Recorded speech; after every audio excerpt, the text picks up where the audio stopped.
누가복음 20장 45절서부터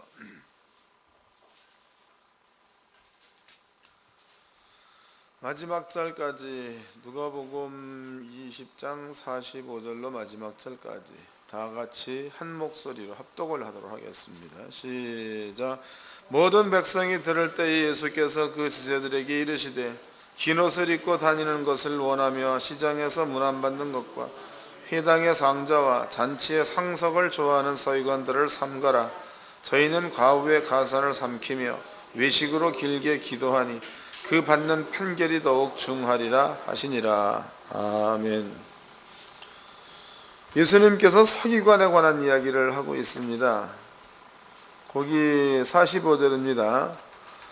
모든 백성이 들을 때 예수께서 지제들에게 이르시되 긴 옷을 입고 다니는 것을 원하며 시장에서 문안받는 것과 회당의 상자와 잔치의 상석을 좋아하는 서기관들을 삼가라. 그러면 지금 이 모양을 이렇게 보면은 오늘날로 보면은 주의 종들도 여기에 들어가는 거고, 또 교회 안에서 그 재직들도 여기에 포함되겠죠. 오늘은 여러분들이 요 가운데에 숨어 있는 그런 그 의미, 그런 믿음을 잘 좀 이해를 하셔가지고 낮은 자가 뭔지를 좀 깨달으시고 거기에 있어야 될 줄로 믿습니다. 우리는 이제 말로만 낮아진다, 폼으로만 낮은 채 한다, 그건 안 되는 겁니다. 하나님께서 원하시는 낮은 자리, 이러한 자리를 찾아서 그 자리에 스스로 있을 수 있는 이러한 지혜가 있어야 될 줄로 믿습니다. 먼저 이제 요 말씀을 이해를 좀 하려면은요, 여기 누가복음 20장은 접어 놓으시고 마태복음 13장을 좀 보겠습니다. 마태복음 13장. 이 마태복음 13장을 읽어보시면 거기에는 천국에 관한 이야기가 기록되어 있습니다. 천국.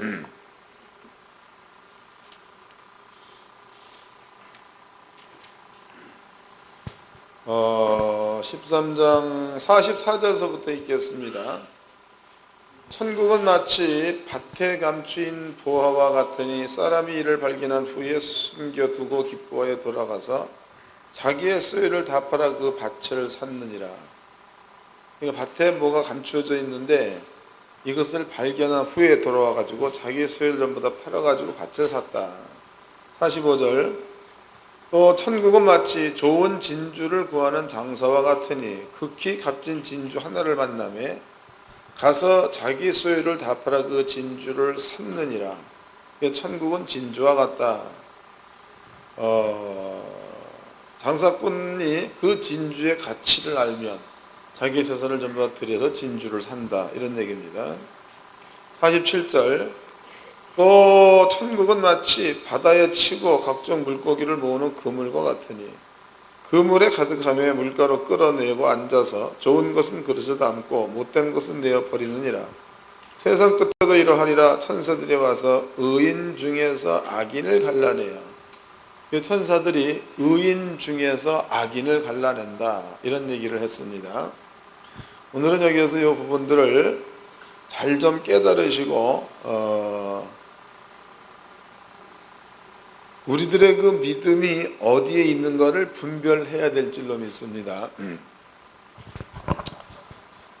천국에 대한 그 이야기를 예수님께서 마태복음 13장에는 여러 가지로 얘기해 놓으셨습니다. 그런데 이제 그 1절서부터 읽어보면 거기에는 씨 뿌리는 비유를 설명해 놨습니다. 씨. 하나는 길가, 또 하나는 돌짝, 또 하나는 가시, 또 하나는 좋은 밭, 이렇게 기록되어져 있습니다. 여기에서 길가에 뿌린 것, 돌짝에 뿌려진 것, 가시밭에 뿌려진 것들은 전부 다 결실을 못합니다. 가시밭에 뿌려진 것은 결실을 했으나 세상의 염려와 재리에 말씀이 막혀 결실지 못한 자다라고 나와있다. 그 다음에 이제 좋은 밭에 뿌려졌다라는 것은 100배, 그 다음에 60배, 그 다음에 30배, 이건 꼭 결실을 한다, 이렇게 나와 있습니다. 이것이 마태복음 13장에 나와 있는 천국에 관한 비유입니다. 비유. 이 비유가 끝나고 난 다음에 기록되어 있는 게 천국은 마치 보물이 숨겨져 있는 밭, 여기다 비유를 했죠. 천국은 마치 값비싼 진주에다 비유를 했습니다. 이 내용이 끝나고 난 다음에 천국에 대해서 비유를 이렇게 하고 있습니다. 거기 이제 그것도 씨 뿌리는 비유도 읽어보도록 합시다. 마태복음 13장입니다. 15절, 17절서부터 읽겠습니다. 내가 진실로 너에게 이르노니 많은 선지자 외인이 너희 보는 것을 보고자 해도 보지 못하였고 너희 듣는 것을 듣고자 해도 듣지 못하였느니라. 그런즉 씨 뿌리는 비유를 들으라. 아무나 천국의 말씀을 듣고 깨닫지 못할 때는 악한 자가 와서 그 마음에 뿌리온 것을 빼앗나니 이는 곧 길가에 뿌리온 자요. 돌밭에 뿌리었다는 것은 말씀을 듣고 즉시 기쁨으로 받되 그 속에 뿌리가 없어 잠시 견디다가 말씀을 인하여 환난이나 핍박이 일어날 때는 넘어지는 자요. 가시떨기에 뿌리었다는 것은 말씀을 들으나 세상의 염려와 재리의 유혹의 말씀이 막혀 결실지 못하는 자요. 좋은 땅에 뿌리었다는 것은 말씀을 듣고 깨닫는 자니 결실하여 혹 100배, 60배, 혹 30배가 되느니라 하시더라 그랬습니다. 그럼 여기에서 예수님께서 얘기한 그 씨 뿌리는 비유에서 씨는 하나님의 말씀이 되는 거죠. 그 말씀을 듣고 깨닫는 자는 100배, 60배, 30배 결실한다. 이렇게 기록하고 있고 또 말씀을 듣고 깨닫지 못할 때에 악한 자가 다 빼앗아 간다. 속이 없다는 겁니다. 네, 말씀을 듣고 조금 이렇게 싹이 난다는 거죠. 그런데 말씀으로 인한 어려운 일이 생기게 되어지면 그건 역시도 결실 못한다는 겁니다. 그 다음에 가시딸기에 뿌리웠다라는 얘기는 세상의 염려와 재리의 유혹의 말씀이 막혀 결실지 못하는 자 이랬다면 그럼 비유 가운데서 네 가지 비유인데 세 가지는 쓸모가 없다는 거고 한 가지만 쓸모가 있다는 겁니다. 좋은 밭에 뿌리운 자는 100배, 60배, 30배 결실한다. 그럼 여기서 이제 씨라는 게 뭐냐? 씨라는 것이 하나님의 말씀이다. 이렇게 이제 기록되어 있습니다. 말씀이고 씨다 있는. 근데 여기서 우리는 이 부분들을 한번 심중히 한번 생각해 봐야 될 필요성이 있습니다. 말씀이 씨라는 것은 무슨 의미인가? 말씀이 씨라는 겁니다. 먼저 이제 그 하나님의 말씀에 관한 이야기를 간단하게 제가 정리를 좀 해드리도록 하겠습니다. 요한복음 1장 1절에 보면 말씀은 곧 하나님이다 이런 말을 썼다고. 말씀은 하나님. 그러면 하나님은 하나님의 생명을 본다면 하나님은 영생하는 자입니다. 그러므로 하나님은 어제나 오늘이라 영원토록 동일한 자다 그랬단 말이에요. 그렇다면은 말씀은 곧 하나님이 그랬으니까 우리 속에 하나님의 말씀이 믿음으로다가 들어와 있다 그러면 만약에 능력이라는 그 말씀이 우리 속에 믿음으로 들어와 있다 그 말은 씨가 떨어졌다는 얘기죠. 그러면 능력이라는 것이 한 번만 있고 만다 이게 아니고 능력을 행하면 행할수록 그것이 100배로 60배로 30배로 나타난다는 얘기가 되는 거죠. 감이 잡히나요? 행하면 행할수록 이것이 더 크게 나타난다 이런 얘기입니다. 그러면 이 말씀이 사람들 속에 믿음의 씨가 되어 떨어져서 능력을 행할 때 이렇게 나타난다면 그러면은 또 이것은 한 사람에게만 그런 건 아니죠. 이 말씀을 받는 사람이란 누구나가 다 되는 겁니다. 한 사람뿐만이 아니라 100이면 100, 1000이면 1000 누구나 다 이렇게 될 수가 있다 이런 뜻이 되는 거다고. 그 외에도 이제 그 많은 것들이 있죠. 부여라는 말씀도 그 말씀이 씨가 되어 떨어지면은 물질이 어떻게 올지 그것도 우리는 모르지만 하나님은 아실 줄로 압니다. 그 물질의 크기가 매우 크다는 거죠. 건강이에요, 건강. 건강이라는 것도 한 번 치료되고 끝난다 이게 아니고 건강이 계속적으로 일어나야 된다 이네. 우리는 그 저번 시간에 공부할 때에 영과 혼과 육에서 영혼이 살아있는 영혼이 썩을 육신입니다. 썩을 육신을 갖고 있을 때에는 끊임없이 여기에는 육신이기 때문에 어떠한 일들이 발생된다고 그랬죠. 근데 우리 속에 영혼입니다. 이 영혼 속에는 하나님께서 이미 영생과 자유를 허락해 놓았다 그랬습니다. 우리 영혼이 믿어진 그 말씀을 썩어질 육신에다 적용시켜버리면 그 썩어질 육신에 적용되는 대로 나타나는 게 건강이다, 부여다, 시험을 이기는 거다, 능력이다 이렇게 말씀드렸습니다. 이것은 뭐 표적이다고도 했죠. 근데 어느 때가 되어지면 이 썩어질 육신이 흙으로 돌아가 버리고 영혼이 썩지 아니할 것, 이것을 이 영혼이 입게 되면은 그러면 이제 영혼과 영혼 속에 있는 말씀과 그 말씀이 육신에도 그대로 적용되어 가지고 이제 그때는 질병도 가난도 슬픔도 없다고 그랬죠. 이것을 저번 시간에 설명해 드렸습니다.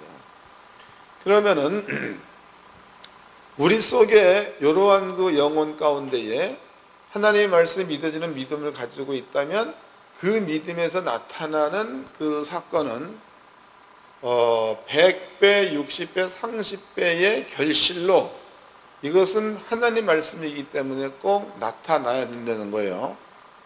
이해되셨죠? 이것을 기억해 놓으십시오. 그러면 한 가지 딱 떨어지는 말씀을 또 한번 찾아보도록 합시다. 마태복음 13장입니다. 14장. 마태복음 14장 28절서부터 읽겠습니다. 베드로가 대답하여 가로되 주여 만일 주시거든 나를 명하사 물 위로 오라 하소서 한대 오라 하시니 베드로가 배에서 내려 물 위로 걸어서 예수께로 가되 그랬습니다. 이건 우리가 예를 자주 들고 있는 내용이죠. 배가 이렇게 있으면은요, 예수님의 제자는 여기에 타고 있었습니다. 12명. 그리고 예수님은 물 위를 걸어서 이제 배로 가고 있었습니다. 이럴 때에 사람들은 예수를 보고 유령이다 그리고 무서워했다라고 나와 있습니다. 베드로의 주문이 만약 당신이 예수가 틀림이 없다면 나로 하여금 오라 하소서라고 얘기했다고. 예수님께서 오라라고 얘기를 하셨습니다. 오라라는 말이 떨어지자마자 베드로가 물 위로 뛰어내려서 물 위를 걸었습니다. 그러면 베드로 마음 가운데에 오라라는 그 말이 베드로로 하여금 물 위를 걷게 만들었으니까 이 말에 의해서 베드로가 물 위를 걸어버리면 여기에 서 있는 예수님에 대한 믿음이라든가 예수님에 대한 신뢰 이런 것들은 베드로의 심령 가운데 더 크게 쌓이겠죠. 이거는 보나마나 크게 돼 있는 겁니다. 또 요한복음 20장입니다. 이거는 찾아보도록 합시다. 요한복음 20장.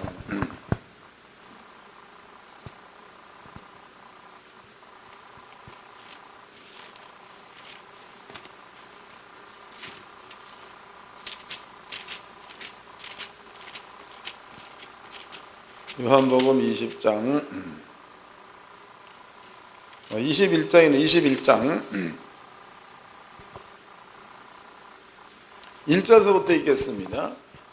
그 후 예수께서 디베라 바다에서 또 제자들에게 자기를 나타내셨으니 나타내신 일이 이러하니라. 시몬 베드로와 디두모라 하는 도마와 갈릴리 가나 사람 나다나엘과 세베대 아들들과 또 다른 제자 둘이 함께 있더니 시몬 베드로가 나는 물고기 잡으러 가노라 하며 저희가 우리도 함께 가겠다고 가서 배에 올랐으나 이 밤에 아무것도 잡지 못하였더라. 날이 새어갈 때 예수께서 바닷가에 섰으나 얘들이 예수인 줄 알지 못한지라. 예수께서 이르시되 얘들아 너에게 고기가 있느냐 대답하되 없나이다. 가라사대 그물을 배 오른편에 던지라 그리하면 얻으리라 하신대. 이에 던졌더니 고기가 많아 그물을 들 수 없더라. 그러면 여기에는요 밤새도록 고기를 못 잡았다.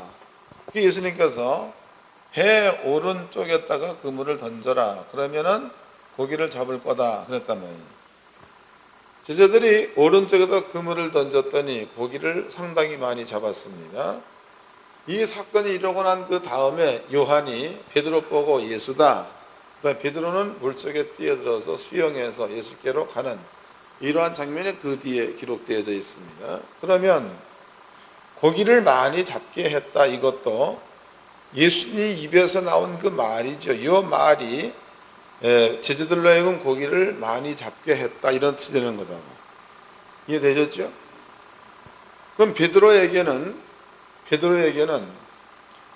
주님께서 하신 그러한 말씀대로 베드로가 물론 많이 있겠지만은 베드로가 처음에 예수님의 제자로 부름받을 때에도 깊은 곳에 가서 그물을 던져라, 이런 얘기였죠. 첫 번째 예수의 말씀을 접해본 겁니다.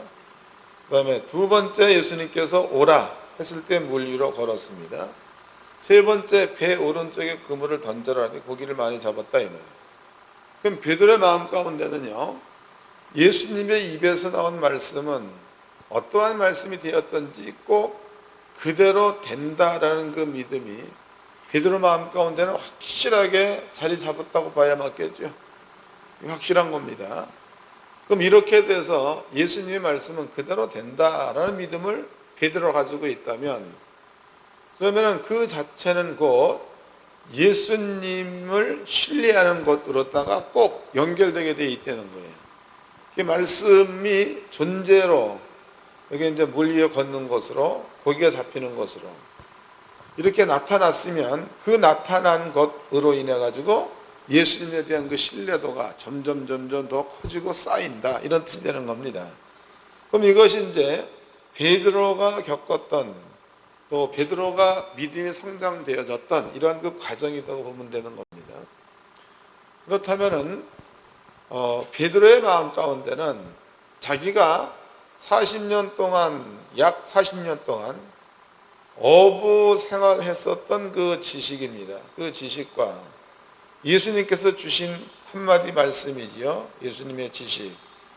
이 두 가지를 비교해 봤을 적에 베드로는 어부로 가지고 있었던 지식을 버리고 예수의 말씀을 쫓은 자가 되는 거니까. 베드로의 마음 가운데는 자기 있던 그 지식보다도 예수님이 가르쳐준 그 지식이 더 크게 자리 잡았다라고 봐야 맞겠죠. 이것을 만약에 베드로한테 물어봅니다. 베드로야, 너는 어부의 지식을 택하겠느냐, 깊은 곳에서 그물을 던져라는 주의 말씀을 택하겠느냐, 이래 물어본다면 아마 베드로는 100% 깊은 곳에 그물을 던져라는 말을 택하겠습니다, 이렇게 얘기할 거네요. 그렇죠? 이건 100%입니다. 이건 99%도 아니 100%. 요걸 기억해 놓으십시오. 마태복음 18장입니다. 마태복음 18장. 이건 100% 믿는 믿음이에요.